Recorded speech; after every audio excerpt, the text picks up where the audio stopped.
নিঃশব্দ রাত, বারান্দায় বসে আমি কিছু পুরনো স্মৃতির সাগরে ডুব দিচ্ছিলাম। মার মৃত্যুর পর জীবনটা যেন থমকে গিয়েছিল। ভাই আর ভ্রাতৃবধূর সংসারে আশ্রয় পেলেও মনটার ভিতর খালি শূন্যতা। কেমন যেন একটা ব্যথায় ভরে থাকতো প্রতিটা দিন। ভাইয়ের সংসারে থেকেও কেন জানি একটা অদ্ভুত অনুভূতি কাজ করতো ভেতরে ভেতরে। ছোট্ট একটি ঘরে বসে লেখালেখি করতাম, কখনো কখনো চোখের সামনে ভেসে উঠত মার মমতার মুখ। কেমন একটা অভাব, একটা শূন্যতা অনুভব করতাম।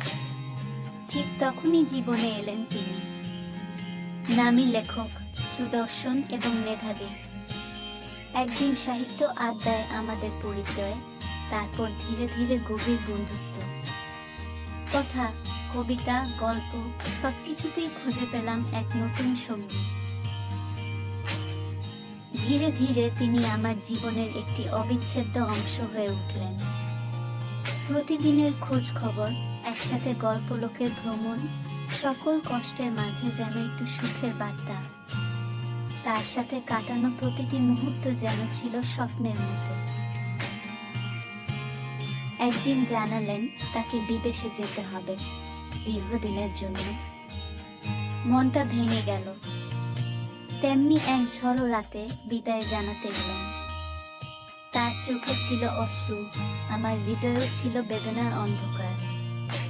সেই শেষ রাত, সেই শেষ আলিঙ্গন, মনে হয়েছিল জীবনটা আবার ফাঁকা হয়ে গেল। কিন্তু তিনি বললেন, তুমি অপেক্ষা করো, আমি ফিরে আসব। সেই প্রতিশ্রুতি নিয়ে দিন কাটালাম।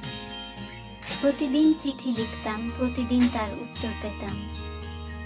সময় গড়াতে গড়াতে বছর পেরোল, বারান্দায় বসে থাকতাম, আকাশে তারাদের মিছিলে খুঁজতাম তার মুখ। একদিন একটা চিঠি পেলাম, আমি ফিরছি। অপেক্ষার প্রহর ফুরোল। শহরের স্টেশনে দাঁড়িয়ে ট্রেনের সিটি শুনে মনে এক অদ্ভুত উত্তেজনা।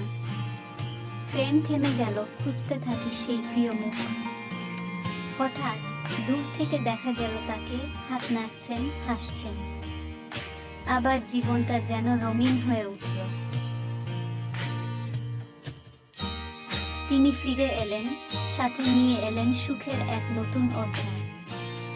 আমাদের দুইজনের জীবনে এলো বিবাহের শুভ মুহূর্ত। পরিবার, প্রিয়জনদের সঙ্গে কাটতে থাকল আশীর্বাদের দিনগুলি। লেখালেখির জগতে পেলাম নতুন প্রেরণা, নতুন উদ্যম।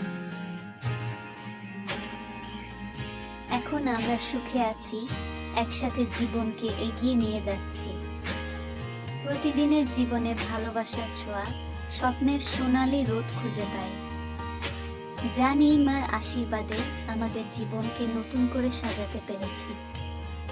মাঝে মাঝে একা রাতে বারান্দায় বসে আকাশে তারাদের মিছিলে স্মৃতির সেই পথে পাড়ি দিই, ভাবি জীবনটা সত্যিই রূপকথার মতো হয়ে গেল।